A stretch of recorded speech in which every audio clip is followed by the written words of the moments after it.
যে সুবোধ ঘোষের বহুরূপী গল্প। এটি নেওয়া হয়েছে সুবোধ ঘোষের গল্প সমগ্রের ৩য় খণ্ড থেকে। বহুরূপী মানে কি? যে সমস্ত মানুষ বিভিন্ন সাজ সেজে তাদের জীবিকা অর্জন করে তাদের বহুরূপী বলা হয়। মানে যার বহু রূপ হয়, একজন ব্যক্তি যখন বহু রূপ হয় তখন তাকে আমরা কি বলি? বহুরূপী বলি। ঠিক আছে? এই গল্পের প্রধান যে চরিত্র হরিদা, তিনি বহুরূপী সেজে সপ্তাহে 1 দিন 2 দিন কি হন, বাইরে বেরোন, এবং সেই সাজে যেটুক লোকে খুশি হয়ে তাকে অর্থ দেয় সেটাই তার রোজগার, এবং তা দিয়েই তার সংসার চলে। সংসারে তিনি একাই, আর কেউ নেই তার সঙ্গে। কিন্তু তার কয়েকজন বন্ধু আছে, ভবতোষ, লেখক, অনাদি। এরা তার বাড়িতে গিয়ে আড্ডা ফাড্ডা মারে, তার সঙ্গে সময় কাটান, তিনি ওদের সঙ্গে গল্প টল্প করে সময়টা কাটান। তো হরিদা একটু গরিব, তো গরিব হওয়া সত্ত্বেও গরিব এবং অনাহার, গরিবদের যে জীবনের যে একটা প্রধান বৈশিষ্ট্য অনাহার, সেই অনাহারটাকে বাত পেটা খাবার খাওয়ার যে দুঃখ, কষ্ট, যন্ত্রণা, সেটাকে তিনি সহ্য করে নিয়েছেন। কিন্তু জীবনে তার একটা প্রতিজ্ঞা যে তিনি একঘেয়েমি কাজ কখনো করবেন না, ঘড়ি ধরে এই ধরনের একঘেয়েমি কাজ তার পছন্দ না। কিন্তু এই যে নাটকীয় জীবন পালন করে, এবং তার এই যে বৈচিত্র্যময় জীবন, বারবার বিভিন্ন সাজ সেজে, কখনো কাপালি, কখনো হাফ প্যান্ট টুলুন পরা, কোট প্যান্ট টুলুন পরা, কেরামিন সাহেব, কখনো তোমার হচ্ছে গিয়ে পাগল, কখনো বাইজি, বিভিন্ন সময় বিভিন্ন সাজ সাজছে, তার দ্বারা তার জীবিকা নির্বাহ করছে। তিনি সেটা করতে পারেন, তাতে হয়তো অর্থ রোজগার কমও হয়, মাঝে মাঝে না খেয়েও থাকতে হয়, তবুও তিনি এই কষ্টটাকে সহ্য করবেন, কিন্তু একঘেয়েমি কাজ করবেন না তিনি। যদি এই একঘেয়েমি কাজ করতে তিনি পারতেন, তাহলে হয়তো কোনো দোকানে খাতা লেখার কাজ, কোনো জায়গায় ভালো সরকারি কাজ বা কোনো অফিসের কাজ তিনি করতে পারতেন। বলছে, তো লেখক বলছে, এটা পর্ব 1, যে হরিদার কাছে আমরা এই গল্প করে বললাম। শুনেছেন হরিদা কী কাণ্ড হয়েছে?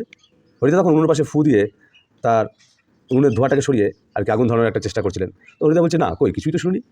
শুনিনি জগদীশবাবু একটা কী কাণ্ড করেছেন, শুনিনি? তো বলছেন হরিদা, না রে ভাই, বড় মানুষের কাণ্ডের খবর কেমন করে শুনবো, আর আমাকে কেই বা বলবে? তো বড় মানুষ বলতে এখানে বড় লোক, আর্থিক দিক থেকে প্রতিপত্তিবান মানুষ বলছে, ওনার কাণ্ডের কথা আমি কেমন করে শুনবো, আর আমাকে কেই বা বলবে? তখন লেখক বলছে যে 7 দিন হলো এক সন্ন্যাসী জগদীশবাবুর বাড়িতে এসেছেন। 7 দিন ছিলেন জগদীশবাবুর বাড়িতে একজন সন্ন্যাসী, খুব উঁচু দরের সন্ন্যাসী। খুব উঁচু দরের কেন বলছে? কারণ অল্পতে তার মন ভরে না, বেশি পেলে সে খুশি হয়ে যায়। সেই জিনিসটা বোঝানোর জন্যই তাকে উঁচু দরের বলা হয়েছে, উঁচু মানের বলা হয়নি। কিন্তু সেই সন্ন্যাসী হিমালয়ে গুহায় থাকেন, সারা বছরে শুধু একটা হরতকি খান, এছাড়া আর কিছুই খান না। সন্ন্যাসীর বয়স 1000 বছরের বেশি বলে অনেকেই মনে করল। হরিদা, এই সন্ন্যাসী এখনো আছেন? না, চলে গিয়েছে। এই শুনে হরিদা একটু কষ্ট হয়, খারাপ লাগে। ঠিক আছে? তিনি আক্ষেপ করেন, যদি একবার থাকতো, গিয়ে পায়ের ধুলোটা অন্তত তার আমরা নিতাম। উঁচু দরের সন্ন্যাসী, তার পায়ের ধুলোটা নেওয়া অবশ্যই দরকার আছে, এত বয়স এত কিছু জানেন, সেই জন্য বলছিস যদি থাকতেন তাহলে পায়ের ধুলো আমরা নিতাম। তখন কথা বলছে, তা আপনি পেতেন না হরিদা? সেটা ভয়ানক দুর্লভ জিনিস। দুর্লভ মানে যেটা সহজে পাওয়া যায় না, সেটা খুবই ভয়ানক দুর্লভ জিনিস।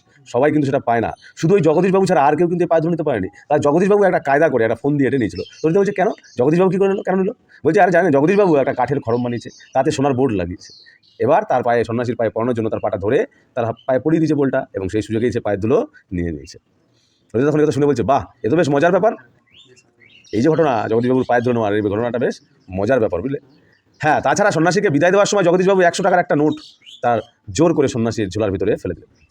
সন্ন্যাসী হাসলেন আর চলে গেলেন। তাহলে সে সন্ন্যাসী নয় প্রকৃত, তাহলে অর্থ দেখে সে লোভী হয়ে গেল, তাই না? সোনার বোল দেখে সে খুশি হয়েছে, খরম করে নিল। গল্প শুনে গম্ভীর হয়ে গেলেন হরিদা, কিছুক্ষণ চুপ করে রইলেন। আমরা কি বলছি না বলছি সেদিকে হরিদার কোনো কান নেই। হরিদার উনুনের আগুন তখন বেশ গনগন করে জ্বলছে। আমাদের চায়ের জন্য এক হাঁড়ি ফুটন্ত জল নামিয়ে দিয়ে হরিদা তার ভাতের হাঁড়িটাকে উনুনে চড়ালেন। তার লেখকরা যখন যায় সেখানে তারা দুধ, চা পাতা, চিনি সব নিয়ে যায়, শুধু গরম জলটা করে দেন তিনি, এবং তাতেই তাদের চা খাওয়াটা হয়। খুবই গরিব মানুষ হরিদা, কিন্তু কাজ করতে হরিদার প্রাণের মধ্যে যেন একটা বাধা আছে। ইচ্ছে করলে কোনো অফিসের কাজ কিংবা কোনো দোকানের কাজ, দোকানে বিক্রিওয়ালার কাজ পেয়ে যেতে পারতেন হরিদা, কিন্তু এই ধরনের কাজ তার জীবনে পছন্দ নয়।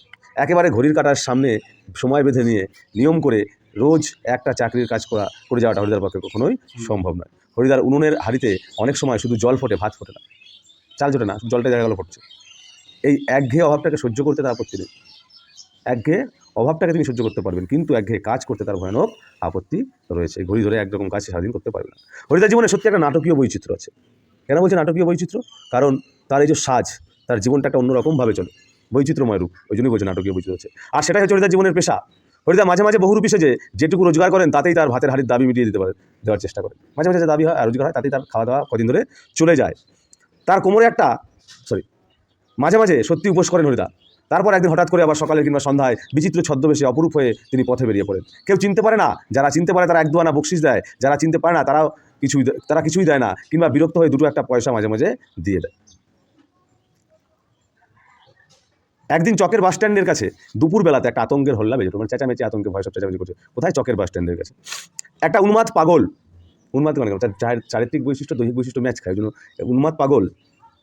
তার মুখ থেকে লালা ঝরে পড়ছে, চোখ দুটো কটকটে লাল, তার মধ্যে একটা ছেঁড়া কম্বল জড়ানো হচ্ছে, তার কোমরে একটা ছেঁড়া কম্বল জড়ানো, গলায় টিনের এক কৌটোর একটা মালা রয়েছে।